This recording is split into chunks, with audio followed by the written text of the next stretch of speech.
यहाँ पर हमारे पास कुछ एमसीक्यू है, इंपॉर्टेंट एमसीक्यू जो कि क्वांटम नंबर से रिलेटेड होते हैं। मसला ये देखें कि एक बहुत इंपॉर्टेंट आपने एमसीक्यू याद रखना है, एंटी टेस्ट में अक्सर आता है, सब shell is only possible. Sub shell उस वक्त पॉसिबल होगा जब एन की वैल्यू हमेशा बड़ी होगी एल से। एल की वैल्यू एम के इक्वल भी हो सकती है और एल की वैल्यू ग्रेटर देन एम हो सकती है। ये कंडीशन आपने याद रखनी। जब आपने ये कंडीशन याद रखी तो यहाँ पर अगर n की वैल्यू 2 है तो l की वैल्यू 1 है, कंडीशन नंबर 1 फुलफिल होगी। n की वैल्यू यहाँ पर ग्रेटर देन है l के। अब कंडीशन नंबर 2 क्या है, l की वैल्यू m के इक्वल हो या l की वैल्यू ग्रेटर देन m। आप देखें l की वैल्यू 1 है और m की वैल्यू 0, यानी l की वैल्यू ग्रेटर देन है m, यानी अब जो है ये पॉसिबल है। इस केस में आपका ये कंडीशन जो है ये पॉसिबल है, यानी सब शेल इज पॉसिबल। इस केस में आपके पास पॉसिबल है। नंबर 2 में देखें n की वैल्यू 3 है, l की वैल्यू 3 है। अब अगर आप देखें n की और l की वैल्यू इक्वल है, हमने कहा है कि n की value always greater than l, तो यहाँ पर ये गलत हो गया एमसीक्यू। इस केस में सब शेल की वैल्यू पॉसिबल नहीं है। नंबर 3 में देखें n की वैल्यू 3 है, l की वैल्यू 2 है, यानी n की वैल्यू ग्रेटर देन l के। Condition number 1 possible. l is equal to m, यहाँ पर देखें l इक्वल होना चाहिए m के, l इक्वल नहीं है। l यहाँ पर 2 है, m यहाँ पर 1 है, लेकिन l is greater than m, l is greater than m, तो l यहाँ पर 2 है, m यहाँ पर 1 है, तो कंडीशन नंबर 2 भी फुलफिल होगी। ये भी पॉसिबल है। इस केस में भी सब शेल पॉसिबल है। अगर n की वैल्यू 2 है तो l की वैल्यू 1 है, n is greater than l, condition number 1 possible. Condition number 2, l should be greater than m और l should be equal to m। अब l यहाँ पर लेस देन m है, तो ये कंडीशन फुलफिल नहीं होगी। l ग्रेटर देन m होना चाहिए, जबकि यहाँ पर l की वैल्यू 1 है, l की वैल्यू m की वैल्यू 2 है। l की वैल्यू 2 हो, l की वैल्यू 1 हो, तो तब ये पॉसिबल होता। तो इन दो केसेस में जो है वो सब शेल की वैल्यू पॉसिबल है, जबकि इन दो केसेस में सब शेल पॉसिबल नहीं है, क्योंकि ये कंडीशन फुलफिल नहीं होती।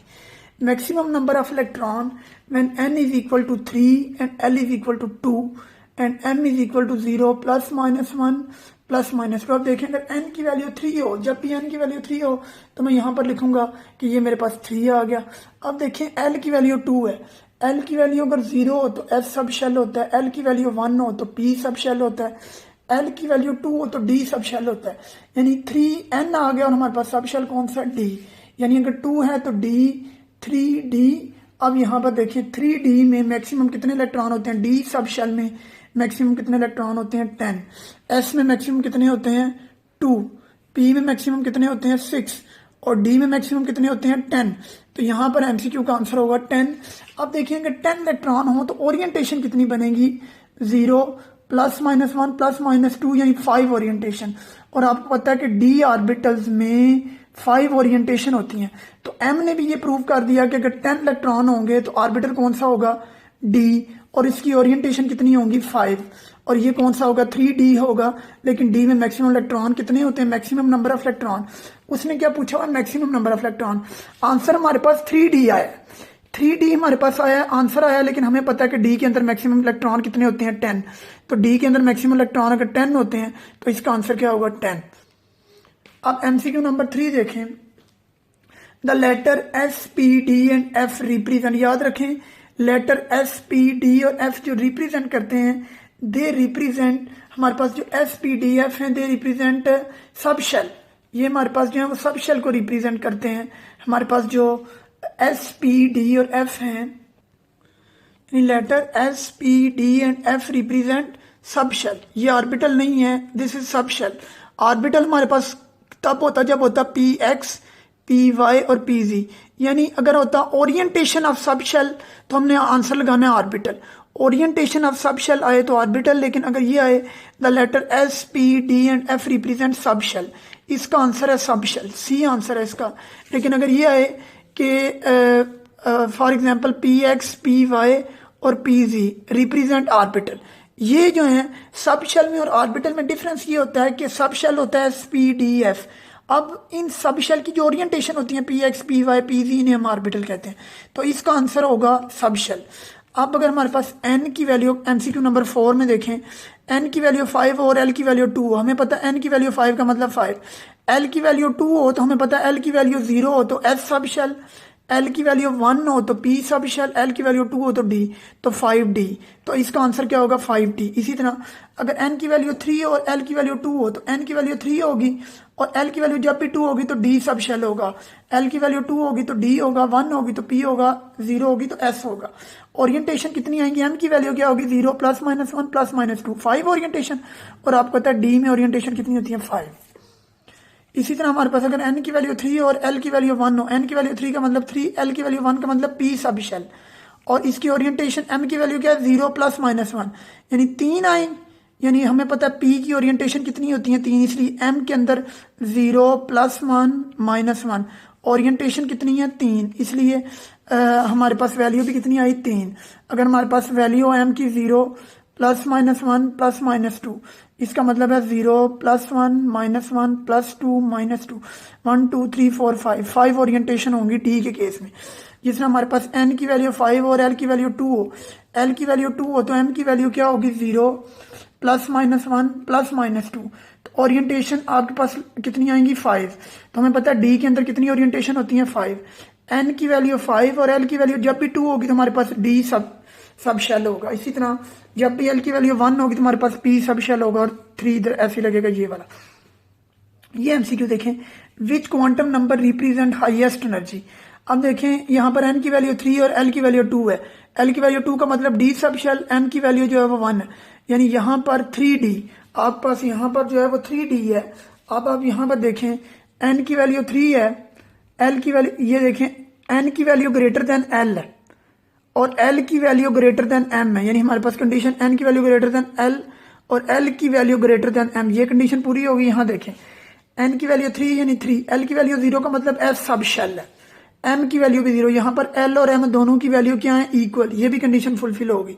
अब यहाँ पर देखें इसका कौन सा होगा आखिरी सब शेल 3D, इसका कौन सा होगा 3S। यहाँ पर देखें एन की वैल्यू 4 तो 4, एल की वैल्यू 0 का मतलब एस सब शेल, एम की वैल्यू भी 0, यहाँ पर भी एन की वैल्यू ग्रेटर देन होनी चाहिए एल से और एल की वैल्यू इक्वल होनी चाहिए एम से, यानी कंडीशन पूरी होगी। लेकिन यहाँ पर 4S है, यहाँ पर एन की वैल्यू 3 और एल की वैल्यू 1 है और एम की वैल्यू दोनों की वैल्यू इक्वल है, ये भी कंडीशन फुलफिल है। 3 एल की वैल्यू जब भी 1 होगी तो पी, यानी एन की वैल्यू 3 थी तो 3, एल की वैल्यू 2 थी तो डी, एन की वैल्यू 3 थी तो 3, एल की वैल्यू 0 थी तो एस, एन की वैल्यू 4 थी तो 4, एल की वैल्यू 0 थी तो एस, एन की वैल्यू 3 थी तो 3, एल की वैल्यू 1 थी तो पी। अब यहाँ पर देखें एनर्जी में ये वाला आंसर होगा 3D वाला, हमें ये पता है 2S की एनर्जी ज़्यादा होती है 1S से, 2P की एनर्जी ज़्यादा होती है 2S से, 3S की एनर्जी ज़्यादा होती है 2P से, 3P की एनर्जी ज़्यादा होती है 3S से, 4S की एनर्जी ज़्यादा होती है 3P से, 3D की एनर्जी ज़्यादा होती है 4S से। अब यहाँ पर 3D है और यहाँ पर 4S है, तो हमारे पास ये आंसर होगा 3D की एनर्जी ज़्यादा होती है 4S से और 3D से ज़्यादा एनर्जी होती है 4P की, तो हमारे पास आंसर होगा A, यानी इसका ये आंसर होगा हाईएस्ट में 3D।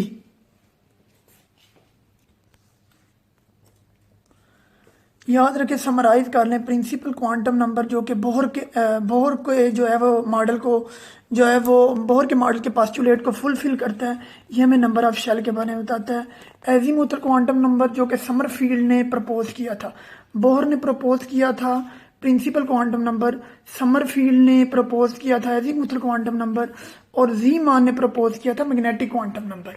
मैग्नेटिक क्वांटम नंबर को ओरिएंटेशन क्वांटम नंबर भी कहते हैं और एजीमुथल क्वांटम नंबर को एंगुलर क्वांटम नंबर भी कहते हैं। अब यहाँ पर देखें, प्रिंसिपल क्वांटम नंबर हमेशा आपको नंबर ऑफ शेल के बारे में बताएगा या ऑर्बिट के बारे में बताएगा।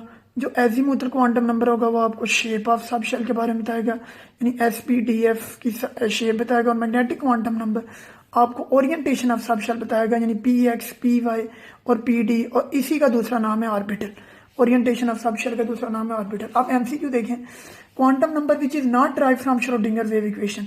श्रोडिंगर वेव इक्वेशन में प्रिंसिपल क्वांटम नंबर भी बताती है, एजीमुथल भी बताती है और मैग्नेटिक भी बताती है, लेकिन स्पिन क्वांटम नंबर हमें नहीं बताती, तो इसका ऑप्शन होगा D, यानी spin quantum number is not derived from Schrodinger wave equation. The value of 4 quantum number of valence electron of an element, यानी एक यहाँ पर n की वैल्यू 4 है, L की वैल्यू 0 है, M की वैल्यू 0 है, S की वैल्यू +1/2 है। तो आपने ये बताना है कि ये स्कैंडियम एलिमेंट होगा ये आपका पोटाशियम एलिमेंट होगा, ये आपका लिथियम टाइटेनियम होगा या कैल्शियम होगा। यानी आपको वैल्यूज ऊपर दी हुई है। एन की वैल्यू दी हुई है 4, एल की वैल्यू 0 दी हुई है, एम की वैल्यू 0 दी हुई है, एस की वैल्यू +1/2 है। ये स्पिन क्वांटम नंबर। तो आपने ये बताना है इन वैल्यूज को देखकर कि ये टाइटेनियम है, ये कैल्शियम है, ये स्कैंडियम है या ये पोटाशियम है, जो इन तीनों वैल्यूज को, चारों वैल्यू को फुलफिल करते हैं। अब यहां पर देखें कि वैलेंस शेल, हाँ, उसने पूछा कि वैलेंस शेल के इलेक्ट्रॉन को आपने देखना है।